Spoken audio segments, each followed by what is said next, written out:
Essa é uma playlist de ciência e cozinha. Eu estou utilizando um livro texto base que está me ajudando na construção desta playlist de forma introdutória, bem iniciante mesmo, primeira temporada. O livro texto base é este aqui, ó, um cientista na cozinha, Hervé Diss, é o nome do autor. Beleza? Tem um link na descrição. Se não tiver, se você pesquisar na internet, é capaz que você encontre um livro já bem antigo, bastante clássico. Como que eu sei que esse livro é clássico? Porque aqui na biblioteca, a biblioteca que eu frequento, são muitos os livros que estão na estante. Eu acho que eu contei ali hoje 7 ou 8. Isso quer dizer o quê? Que é um livro bastante requisitado, provavelmente no curso de gastronomia, né? Bom, o assunto de hoje vai ser o seguinte: um progresso recente na química dos adoçantes. Esse assunto, um progresso recente na química dos adoçantes, faz parte do capítulo 2 deste livro, que tem por título A Nova Fisiologia do Gosto. A Nova Fisiologia do Gosto. E vamos então ao texto, né? Um progresso recente na química dos adoçantes. Esses primeiros capítulos, eles são bem introdutórios, às vezes trazendo comparações, né? Analogias em si, eles não entram em detalhes científicos de fato. Vamos lá.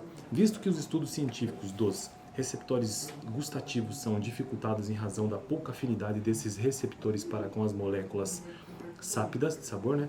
Alguns fisiologistas analisam indiretamente os fenômenos gustativos, fazendo com que pessoas provem diversas moléculas doces. Por exemplo, todos os dias durante vários meses, num laboratório de Massey, mais de 100 pessoas testaram assim umas 20 moléculas sápidas por meio do dispositivo de corrente de ar no nariz evocado anteriormente.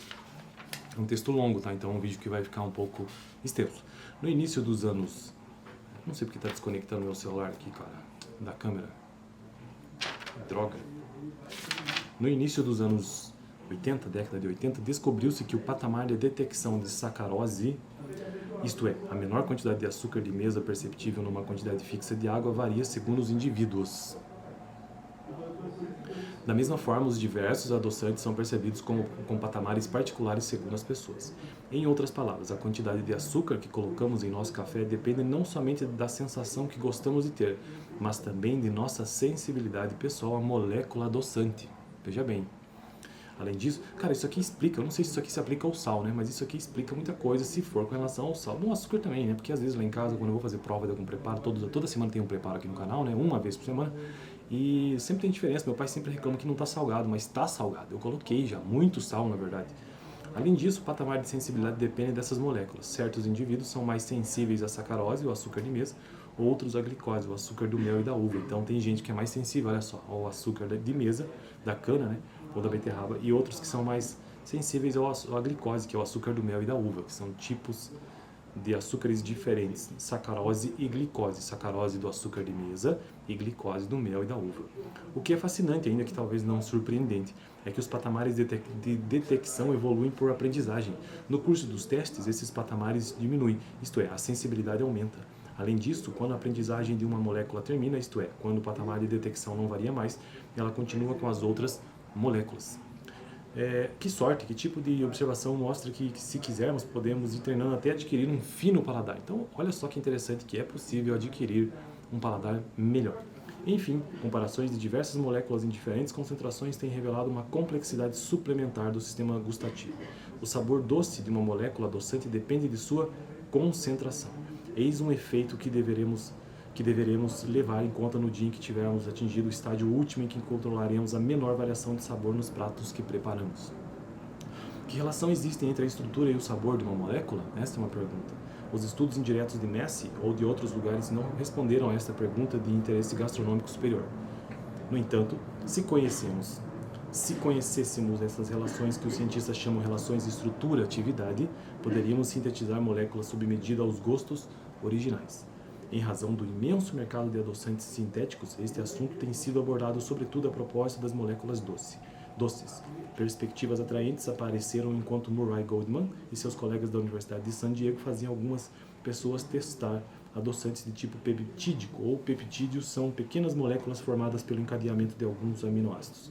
Estas moléculas, como numerosos adoçantes artificiais, a exemplo do aspartame, contém 2 ciclos de átomos, dos quais um só pode ligar-se à molécula de água, religando entre si por curta cadeia de átomos em forma de cotovelo em ângulo reto. Os ciclos são quase coplanares e a molécula completa forma algo como um L. Modificando tais moléculas, de sorte que os dois ciclos não sejam mais coplanares, os químicos de San Diego obtiveram primeiramente moléculas sem gosto. Em seguida, colocando uma parte molecular flexível entre os ciclos, criaram moléculas em que os ciclos podiam girar em uma relação ao outro.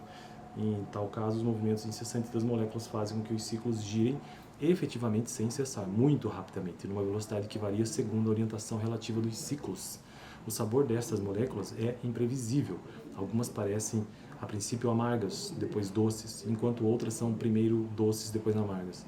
Esta propriedade estranha resultaria do fato de algumas moléculas estarem por mais tempo numa conformação doce e se ligarem primeiro aos receptores do doce, enquanto as outras, mais tempo numa conformação amarga, se ligam mais aos receptores do amargo.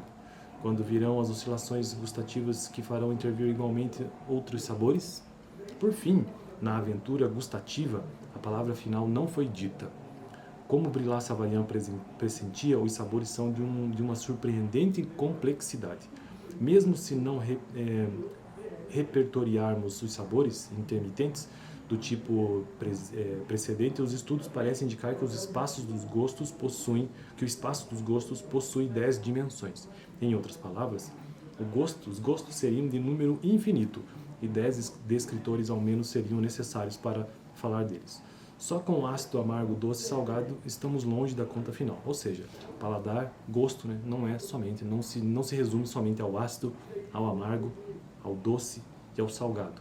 Ácido, amargo, doce, salgado não resume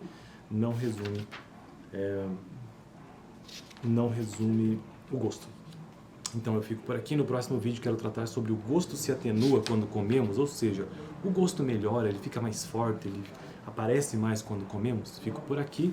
No vídeo anterior eu tratei sobre o que? Vamos ver. Sobre divagações modernas e revelações recentes. Lembrando, estamos tratando sobre a pré-história dos gostos ou a nova fisiologia do gosto. É um capítulo introdutório antes de entrarmos em maiores detalhes. Valeu, vou ter que desligar manualmente minha câmera hoje. Cadê?